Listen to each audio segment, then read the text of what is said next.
Today we are going to talk about a new Intel technology called direct line interface and why it can be interested for development, for researcher, and how to use in a practice. Our research team, Maxim, Goryachy, it me. I'm a security researcher and hardware engineer, finding bugs and vulnerability in modern embedded system. I am Ermolov. I am system programmer. I'm writing, debugging, reverse engineering various system low-level software and firmware.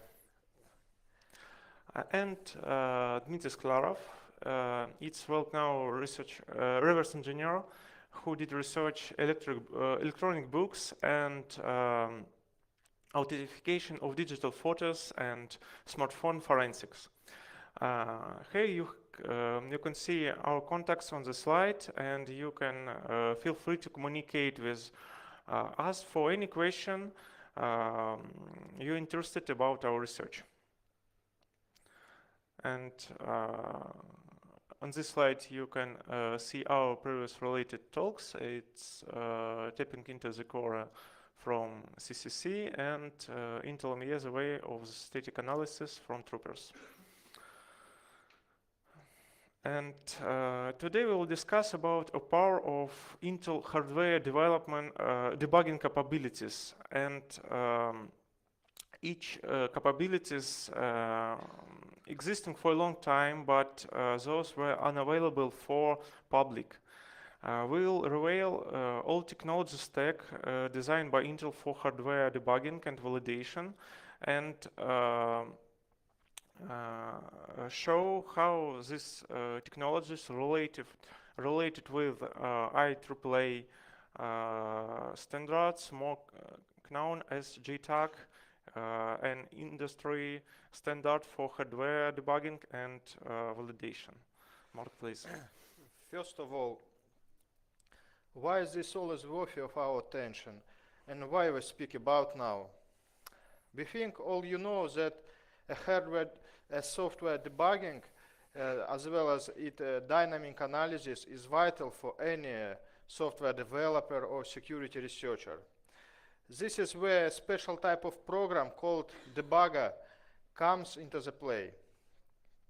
But it is not a secret that any software debugger is limited by the fact it is a program itself, and it is executed on the same environment as debugged program. Also, it must have a same or higher privileges level. For example, you can debug OS kernel by user mode debugger. You can't also debug Wi-Fi firmware by OS level debugger, and so on.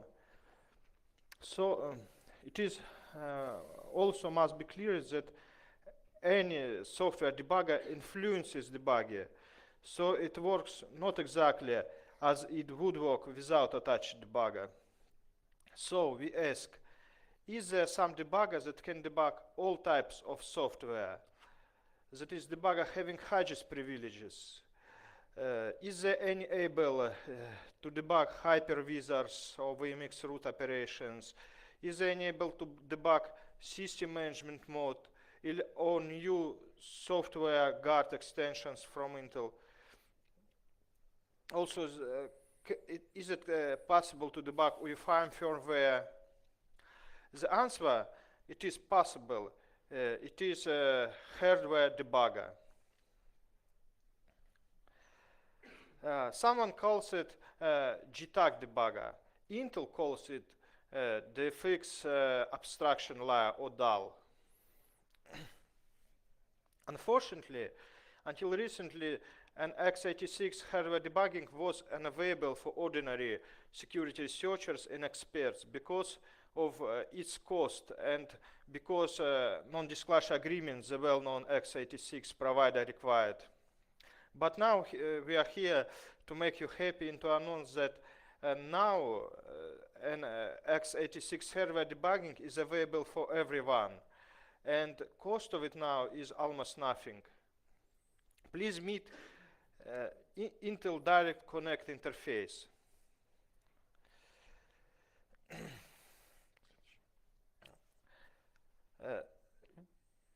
Intel Direct, in brief, now Intel introduced new technology called Direct Connect Interface. So you can debug new system using ordinary USB 3 debug cable through any external USB 3 port. DCI is transferred to real hardware debugging, not to some software agent, by for real GTAC.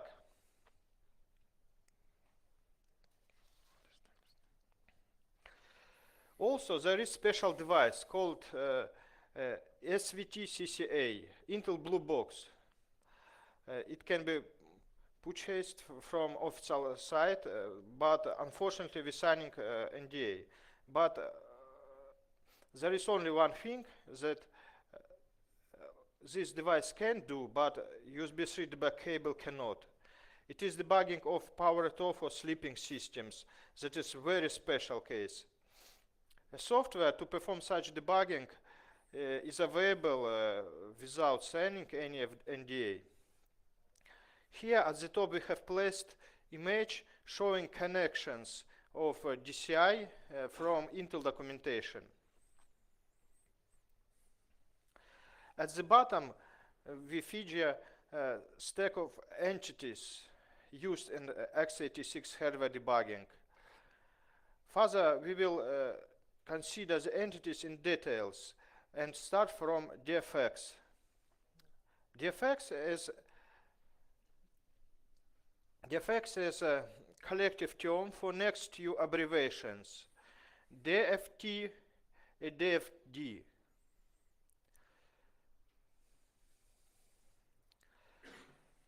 DFT stands for Designed for Testing, and DFD stands for Designed for Debugging. DFT is a set of mechanisms used for manufacturing defects finding. For example, for electrical verification of signal lines or pin contacts. Standard DFT is generally based on ordinary boundary scan GTAC commands, but Intel considerably extends its DFT in its branded Silicon View technology.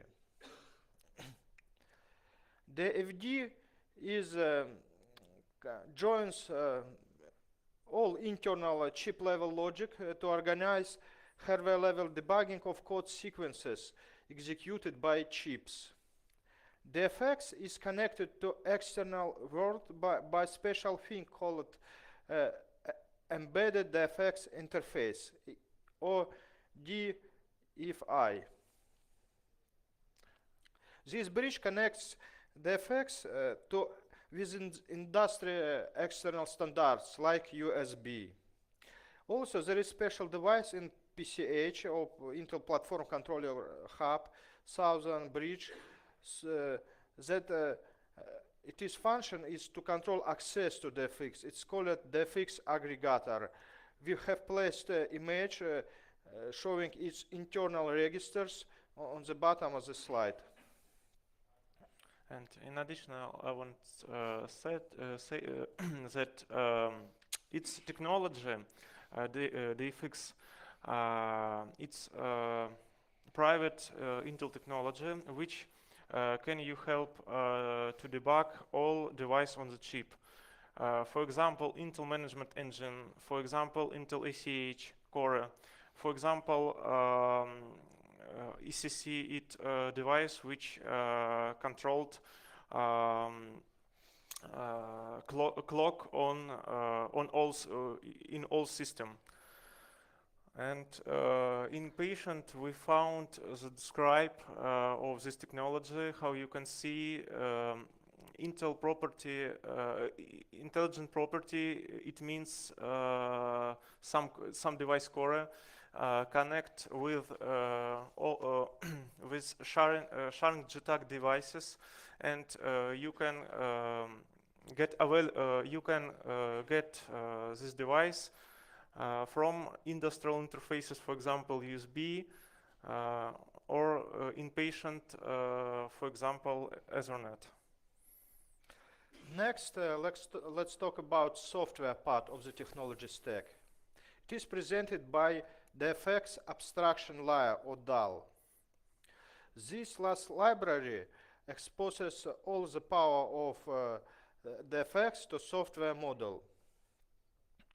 As we found, DAL has large history. It supports various platforms and CPU architectures, and designed to work with different debug ports and hardware probes. For example, we have seen it is working with old ITP XDP debug port, also with some PCIe XDP device, and obviously DCI USB.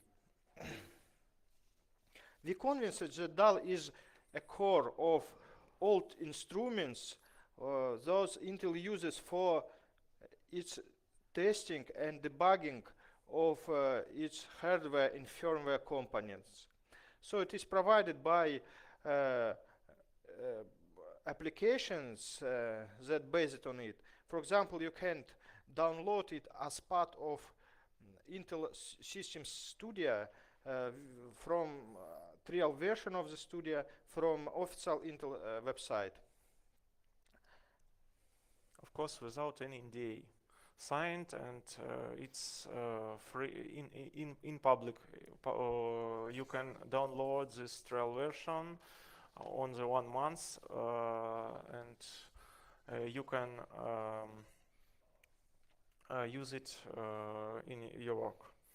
It is by default installed in root drive into DAL folder, and you can use from this folder. DAL is almost writing in C# and has strong structural arrangement. The main job of DAL is to construct binary packages according to some proprietary protocol, those sent to hardware probes connected to platforms debug port. DAL has Python command line utility called DAL CLI. It has some subset of classes wrapping DAL functionality. You can do more with Python CLI. Also, DAL has GUI configuration tool to set up target platform. DAL has hierarchical architecture that is based on node notion. There are two types of nodes: physical nodes and logical nodes. Physical nodes hierarchy represents tree of physical devices originating from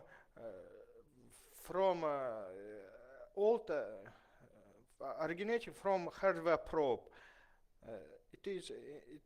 It includes tap ports, E2C buses, and OBS pins. So there's all that standard old ITP XDP port includes. Logical nodes represent certain functionality that can be used for perform debugging stuff.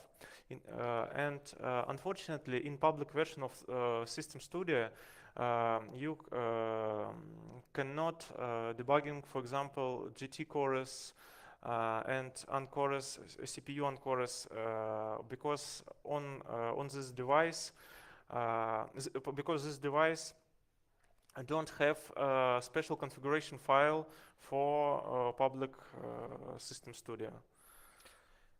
To show power of DAL, we are listing here what can be done using its facilities. The most useful tasks are debugging of VMX root operations or hypervisors, and to debug software guard extensions or Intel SGX. We have found function to read and write enclave memory we think it is only applicable for debug enclave, not for production. But there is there are also functions to enclave to access enclave control structures. For example, to access enclave page cache map and to access thread control structures and state safe area. Also in DAO there is some functionality that working on only special types of CPU. Call it it is debug versions of CPU.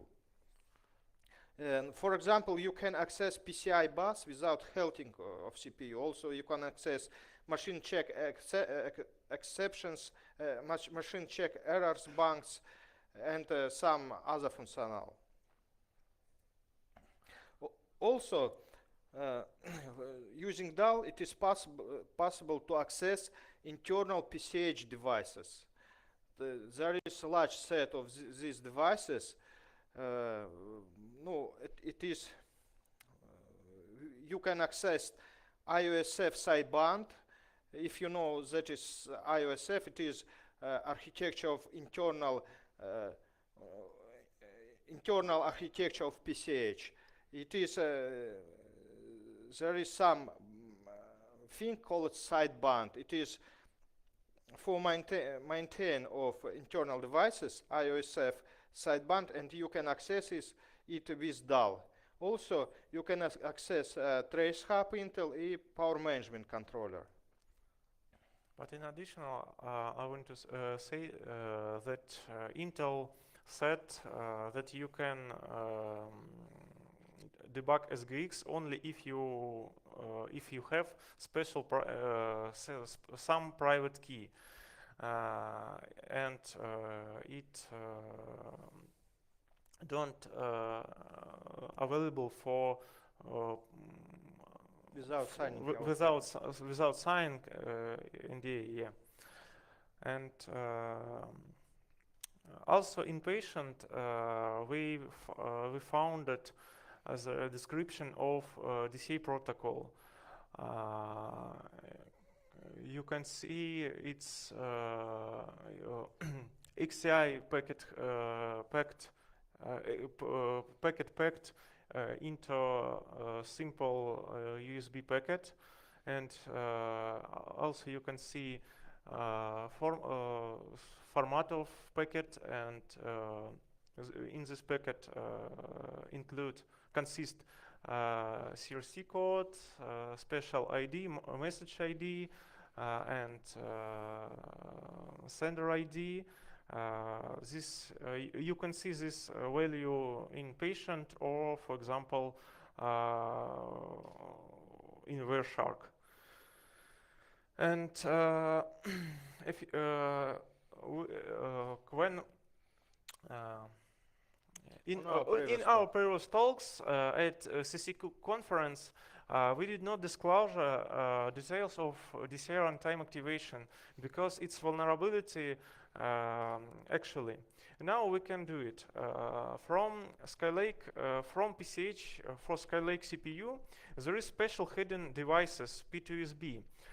You can unhide this device if you write special control register. Yeah, in special control register for unhide this device.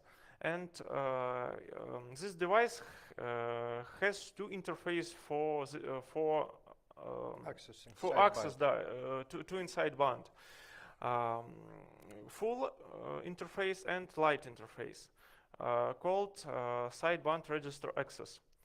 On all systems which we checked, P2USB device MIMIO mapped at physical address AFD and 0000. And how you can activate the device which connected through sideband? You need now a special index. You can see called target port ID. In documents, we found that for DCI, its index equal B8. And you can shift this index on 18 and write 10 in hex in register DCI control register. This description you can find in documents on mobile PCH platforms. And how you can see on the screenshot, the activate is successful if you have value not equal 0.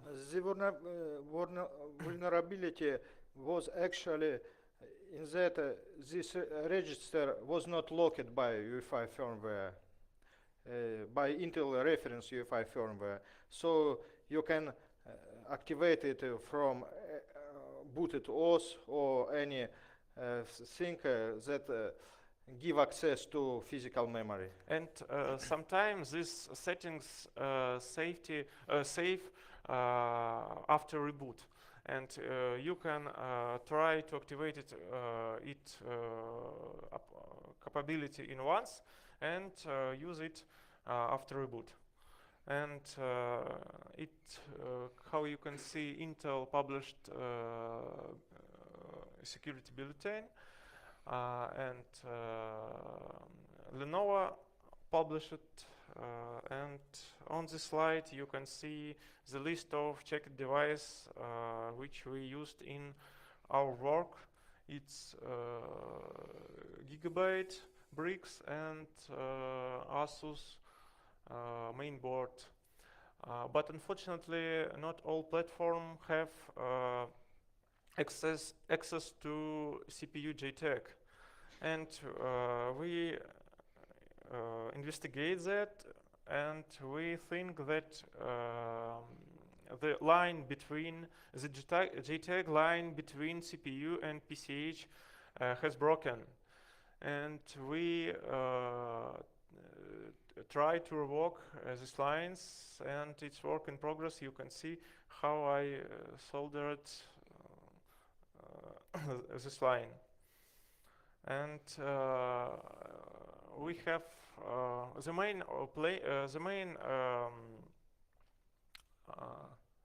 main task of us on this moment. It try to access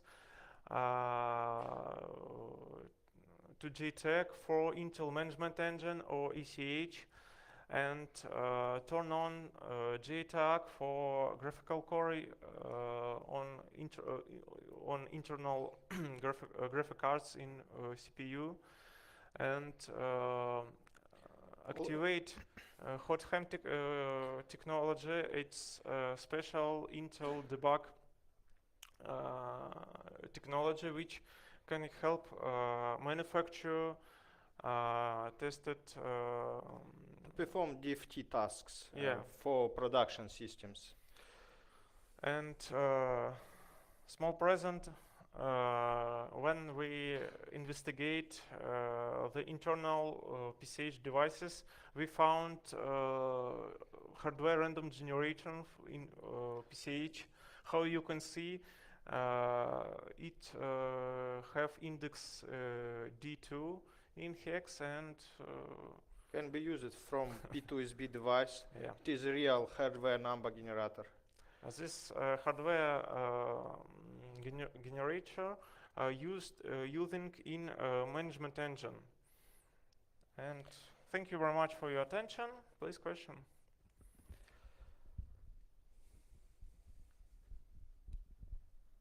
Thanks for the talk. Anybody got questions? Nobody? Also not after a second thought. Okay, then I would like to thank you for your talk. Thank you very much. Thank you.